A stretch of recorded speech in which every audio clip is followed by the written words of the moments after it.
Marcus Donovan stood in the marble lobby of the Grand Sterling Hotel, watching his ex-wife across the room. 5 years had passed since their divorce. 5 years since he'd walked away from the only woman who'd ever made him feel truly alive. Elena looked different now. Her chestnut hair fell softly past her shoulders, and there was a quiet strength in the way she carried herself. She was talking to the event coordinator, not noticing him yet. His heart hammered in his chest the way it used to when they were young, back when he was building his first company, and she believed in him more than he believed in himself. He'd come to this charity gala because his assistant insisted it was good for business. Now he wondered if fate had other plans. Elena turned and their eyes met. For a moment the crowded lobby fell away.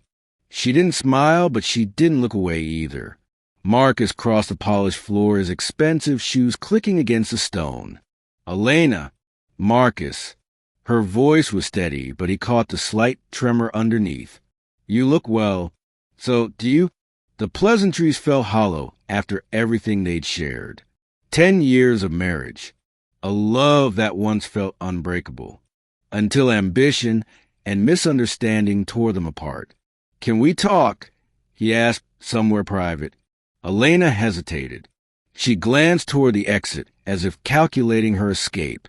Then she nodded. They found a quiet corner in the hotel's garden terrace. The evening air was cool, and the city lights twinkled in the distance. I didn't expect to see you here, Marcus said. The foundation I work for organized the event. You're doing charity work now. I've been doing it for 4 years, Elena said. It gives me purpose. Marcus felt a pang of guilt. He'd been so consumed with expanding his empire that he'd never thought to check what Elena was doing with her life.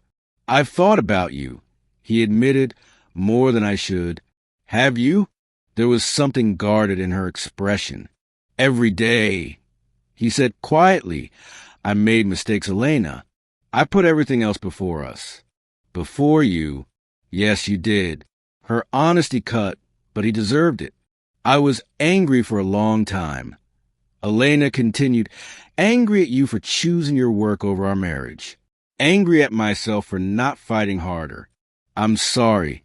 I know. They sat in silence, listening to the fountain's gentle splash. There's something I need to tell you. Elena said finally, something I should have told you 5 years ago. Marcus felt his chest tighten. What is it? Elena took a deep breath. Do you remember our last night together?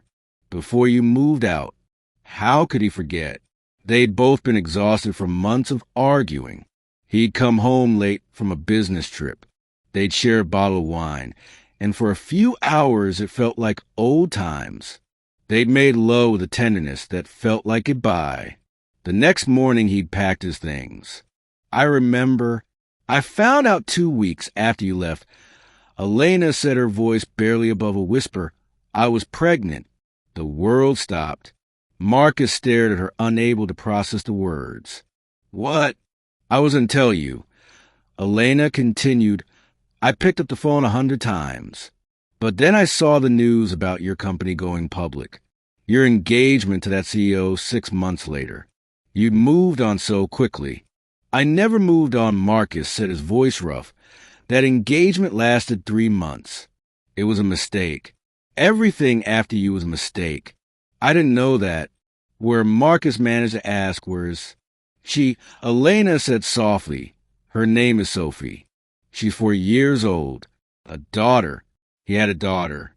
Marcus felt his eyes burn. Why didn't you tell me? At first I was hurt and angry. Then as time passed, I convinced myself you didn't want to be found.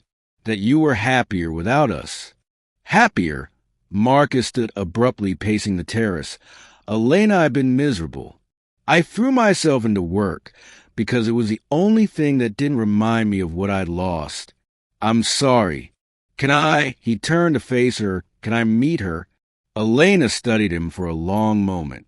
She asked about her father sometimes. I've always told her that you were a good man who loved her, but that life took you in different directions. I want to be in her life, Marcus said. in both your lives. If you'll let me, it's not that simple. I know. She's sensitive, Elena said, and smart. So smart, Marcus.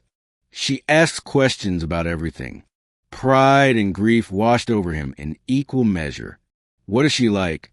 A small smile touched Elena's lips. Books. She's obsessed with stories about brave adventurers. And she loves painting. Our apartment is covered in her artwork. Like you, Marcus said, remembering how Elena used to paint on Sunday mornings. Yes, I want to make this right, he said. I know I can't get back those 4 years, but I want to be there for the years ahead. For both of you. Elena looked out at the city lights. I didn't come here to disrupt your life, she said.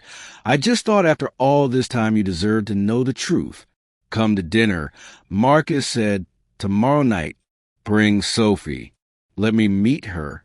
Marcus, please. Elena met his eyes, and he saw the same woman he'd fallen in love with 20 years ago. The woman who believed in him when he had nothing. The woman he'd been too foolish to hold on to.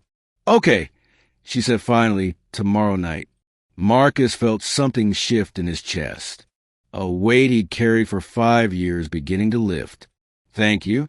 As they walked back through the hotel, Marcus stayed close to Elena, not touching but present in a way he hadn't been during those last years of their marriage.